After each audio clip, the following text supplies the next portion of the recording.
the great English verbs. It's all about verbs. Language is all verbs. The rest of it is just decoration.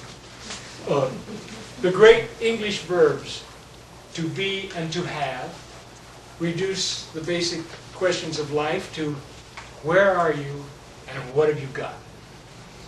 Which means they're about position and possession. You must be strong if you would keep your balance. The great Japanese verbs, kuru and suru, to come in do, render Japanese interrogative life as, what did you come here to do? Which means they're about aggression and activity. The ability and the intention to move toward the things you want with style. What happens when we blend any or all four of these together in a giant dynamic juxtaposition?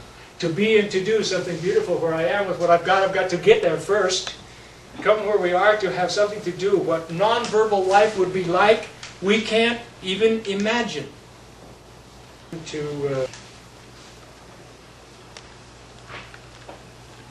I know he did some bad things after he became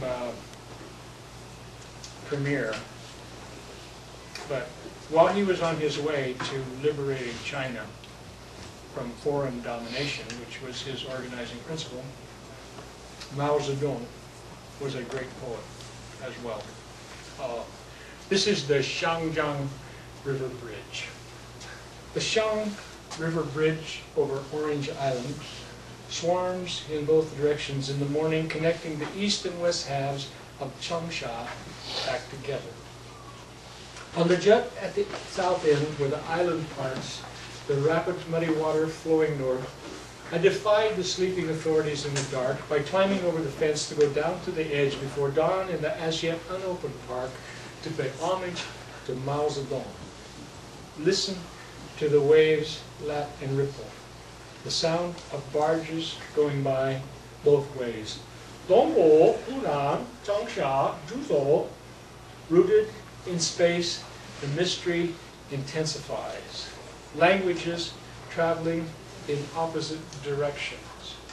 Orange Island, Long Beach, South Lake, China. Those of you who know these things, if you write an address, in Chinese, you start that way, Zhongguo, Hunan, Changsha, Zhuzhou. You know, if you write it in English, you start the other. You write it backwards. Orange Island, Long Beach, South Lake, China.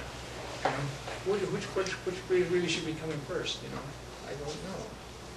I think in my little. Maybe I should sing some more songs. Anyway, in my Bible, Whiskey and My Gun thing, there's a famous American writer named Brooks Adams, who was the great-grandson of John Adams and the grandson of John Quincy Adams, and his father was Charles Adams, and he was a brother of Henry Adams.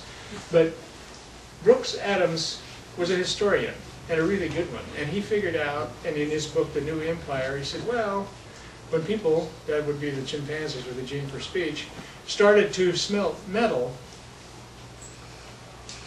when we moved from the Neolithic into the age of metals, he said, civilization became a contest to control the supply of metal.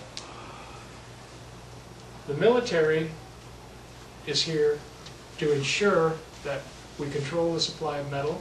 The rest of the culture, the only business the rest of the culture has is to see that the military is funded. That is our civilization. It's a metallic civilization. And so here is a little poem called Testing Our Metal. And it has to do with Korea.